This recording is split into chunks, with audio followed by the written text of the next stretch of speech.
What is going on, everybody? It is Dylan with Astrodfs, bringing you a brand new video. Today's video going over the rookie tight end class and kind of what to expect going into the preseason. So obviously we're still months away. There's some decisions in tight end rooms that still probably going to get answered before now and then, but this is kind of the early look. I know some rookie drafts are still going on, but this is going over what I kind of expect out of this rookie class. So obviously you can see the fall off between Brock Bowers and Sinnott.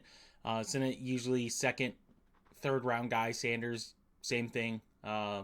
Usually a third round guy easy, and then the fall off from there is pretty far. So Brock Bowers, you can see tight end room for Vegas. Michael Mayer obviously drafted last year to them. One of their guys they wanted going forward. Harrison Bryant used to be a guy in Cleveland, kind of fell off there. You look at the wide receiver room. Devontae Adams, Jacoby Myers, Michael Gallup, kind of a weaker running back room, and Zamir White and Alexander Mattson are the top two guys there. So, what am I expecting out of Brock Bowers this coming up season? Is a Luke Getsy offense, which I had to suffer through the last couple years in Chicago. A lot of screens for some reason in Chicago. Granted, might change with a different kind of quarterback. But yeah, he's going to be behind Michael Mayer. I think Getsy's going to find a way to run a two tight end formation quite a bit to get Brock Bowers out there. Obviously, you don't draft someone like Brock Bowers with the way your roster is and not find a way to at least get him on the field. Not saying he's going to demand a lot of volume or get a lot of volume, but get him on the field, get those opportunities there. So if you're taking Brock Bowers, what you're expecting is, kind of a Dalton Kincaid type of season where he's not going to see, 90% plus of the snaps, 80% plus. It's probably going to be somewhere between 50 and 75. Hopefully, we are seeing that out of the snaps. Now, the volume is going to be different, right? Luke Getsy, you look at what he was able to do with Cole Kmet. Cole Kmet had some really solid years under Getsy's offense, but you have to understand Michael Mayer is there too, and Michael Mayer is more of a pass blocking tight end, but they are going to find ways to get them both involved in the offense. So Brock Bowers, you got to remember, is still behind Devontae Adams. Devontae Adams is that number one target on that team. Jacoby Myers had some very bright moments for that roster as well. So Brock Bowers looking at option number 3, 4, maybe. Have expectations that Brock Bowers isn't going to have a smash season this coming up year. But from here on forward, after this season, expect Brock Bowers to kind of just get better and better as far as what he's going to return in value. His fantasy numbers, all that is going to get better after this season. This season, plan for Brock Bowers to not probably be in your starting lineups unless an injury happens to Michael Mayer, right? Or they make a move or something happens. But as of right now, I'm not expecting Brock Bowers to be a guy that I need to have in my lineup. It's more of a, hey, does a matchup fit? Does he start to see that volume? And then, plan for going forward, having a star tight end, a generational talent type tight end going forward. But this season's probably going to eat a little bit. Ben Sinnott out of the Commanders, gets drafted by the Commanders. This one, you can see the tight end room is pretty much, it's between him and Zach Ertz. Yeah, Cole Turner, John Bates, I'm not worried about. It's pretty much Zach Ertz and Sinnott. 6'4", 250, big tight end. That's kind of what you want out of a tight end. Washington going to transition to a more pass-heavy offense. And granted, they were last year too, right? But you saw them kind of get away from it at times. And it seems like in most of those games, they went to a pass heavy offense because they were down by so much. But with a good OC, in my opinion, not a necessarily good head coach, but a good offense coordinator, you're going to see the best out of those talent. So Terry McLaurin, Jahan Dotson, Austin Eckler, Brian Robinson, that running back room. It's not a great running back room either, which makes me like the passing game. But Ben Sinnott, what you're watching for out of him is if he overtakes Zach Ertz, right? I think Zach Ertz is still a good tight end to have in the league. Now, do we see Ben Sinnott overtake it? Maybe. I think they're going to rely a little more on experience going into this year with Jaden Daniels. to try to get him as set up as he can be. It doesn't mean that Sennett's not going to see any type of snap like decline because of him just being a rookie. No, it's just, having a little more experience, getting him into the playbook, into the league. So if Zach Ertz goes down, obviously he then steps up, should take the tight end one spot there. I'm not too worried about the other two tight ends in that room. Neither one looked good when given opportunities. But you're counting on him overtaking Zach Ertz. Going forward, still going to have an aging Terry McLaurin at this point. Jahan Dotson's still there, but you're going to be tied to Jane Daniels, which is nice. Kingsbury as your offensive coordinator is going to be good, unless he gets a head coaching job, which I doubt that happens again. So he's in a really good spot going forward. This season, I'm not expecting a lot out of him, right? But then next, right, you're getting him in the third round, mostly. Tavion Sanders gets drafted to Carolina. This is kind of the guy that I target in rookie drafts if I'm not getting Bowers, right? And that is because I could see him getting the tight end one role fairly easily in Carolina. We go and look at the tight end room for Carolina. Tommy Tremble, Ian Thomas, neither one of those guys have done much in the league. And they're both young, but they haven't done anything. So I think it's a very good opportunity for Sanders to take over that tight end one role. Obviously, you have a young Bryce Young. I like all of the Carolina rookies that got drafted, right? Brooks for running back.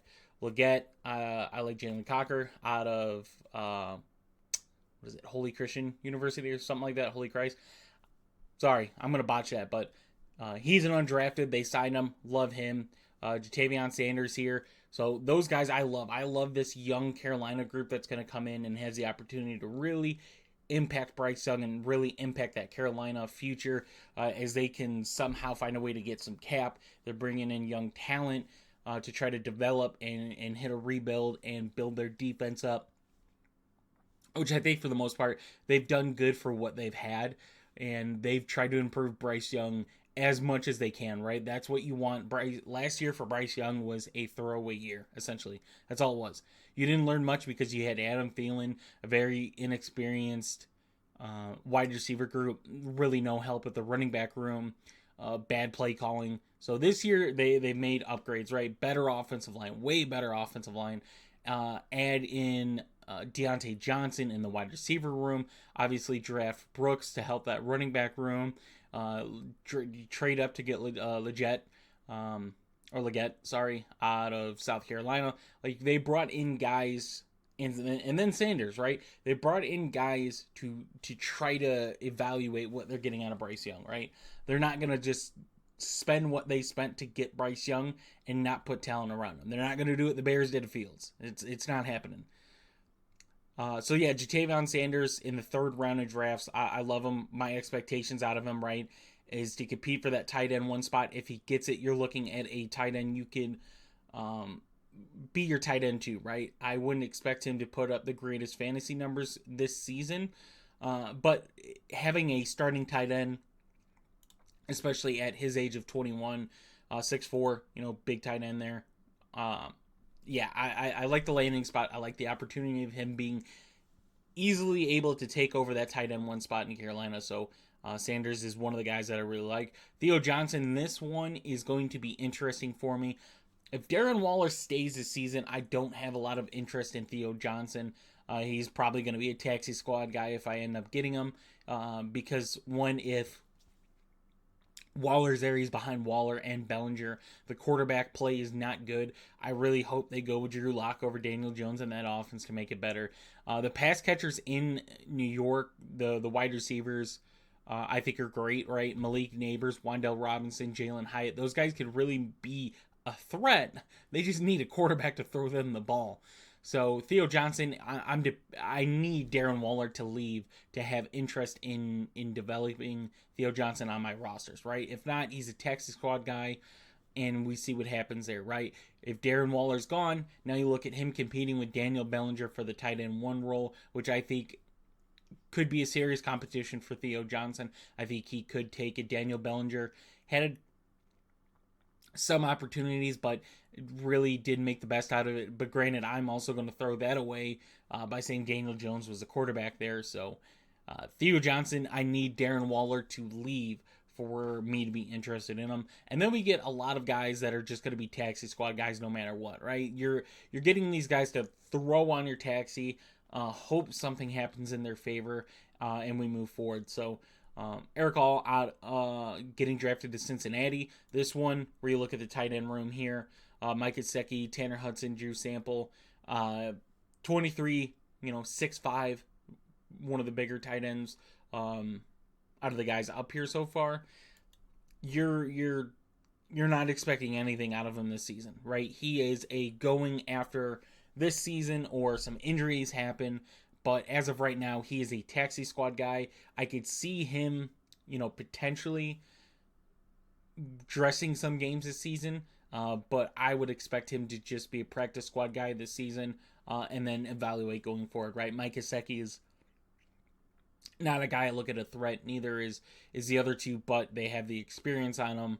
And in Cincinnati's case, where they're kind of getting at a win now roster, seriously paying Joe Burrow. They're going to have to pay Jamar Chase coming up, right? Some of those guys on defense getting some salaries as well. So maybe going forward after this season, but this season I'm not expecting anything out of them. Jaheim Bell going to New England. This one is a guy where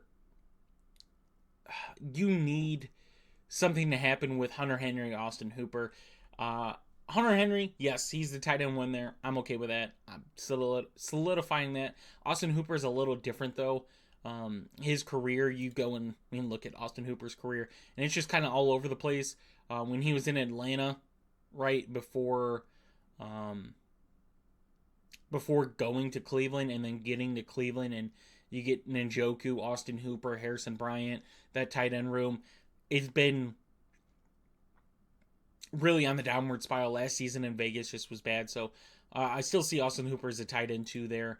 Hunter Henry being the tight end 1. So Bell, you're looking for Hunter Henry, Austin Hooper to get hurt to have some value. Otherwise, he's pretty much a taxi squad guy as well. Cade Stover, right out of Ohio State, going to Houston. A little more belief in this guy than some other ones. 6'3" or 23, 6'4" tight end. Obviously, Dalton Schultz gets a contract, going to stay there, be the tight end 1. Brevin Jordan had some showings last season when Schultz was out. You look at what he really did, and there's not much, right? So, see a threat? Not really, but Dalton Schultz is going to be there. You look at the wide receiver room for Houston, it's not likely, unless Dalton Schultz is going down, that Stover's getting any type of volume. Especially adding Joe Mixon, I imagine that offense is going to get a little more balanced. Not much, but a little more. So, the tight end 3 essentially on that team is not someone that I'm looking at. And then pretty much the only other guy I'm really looking at is A.J. Barner out of Michigan, right? 6'6" and 22. Bigger guy, but you have Noah Fant, Pharaoh Brown. Pharaoh Brown's not a threat in my opinion. You're just looking at Noah Fant. You look at Noah Fant's career, and he just never lived up to the expectations some people had of him. Once traded out of Denver, goes to Seattle. Seattle had a pretty full tight end room. But now A.J. Barner, I believe, is the guy that you could take out of Michigan. Granted, the volume you got out of him in Michigan and what you saw was pretty tough to evaluate and have some faith in him. But if you're looking for a guy with some opportunity at the tight end position this season, he's probably a guy to take a gamble on. He's going to be an undrafted guy in your rookie draft, so you'll be able to pick him up as soon as the draft's over on waivers. But he's a guy that I'm looking at. Can have some opportunity even with no injuries. I believe that he can take the tight end 2 spot from Pharaoh Brown, kind of sit behind Noah Fant. Maybe something happens and he's playing better than Noah Fant. and overtakes it. But that's pretty much what I'm looking at for Barner. The only other one is my boy from Colorado here going to the Saints. I really liked him if he landed in a good spot, but he landed in probably one of the worst spots you can land in for a rookie tight end, which is the Saints. You look, they have Juwan Johnson, Foster Moreau, and then can't forget the quarterback tight end Taysom Hill. So didn't like his landing spot. But that's pretty much it for guys that I'm looking at the tight end spot as of right now. That's just based off of depth charts, rosters, so opportunities. That's kind of where I'm at right now for the tight end. So it's pretty thin for what you're looking at a volume this season, right? This season, if you're not, one of those top 3 tight ends in this class, and it's not even a big tight end class, if you're not one of those 3, you're banking on an injury, a trade, a release, something for these guys to be relevant this year. Otherwise, you're really, really thin at rookie tight end this season. So I hope this video helped. If it did, please leave a like and subscribe. And I will see you guys in the next one.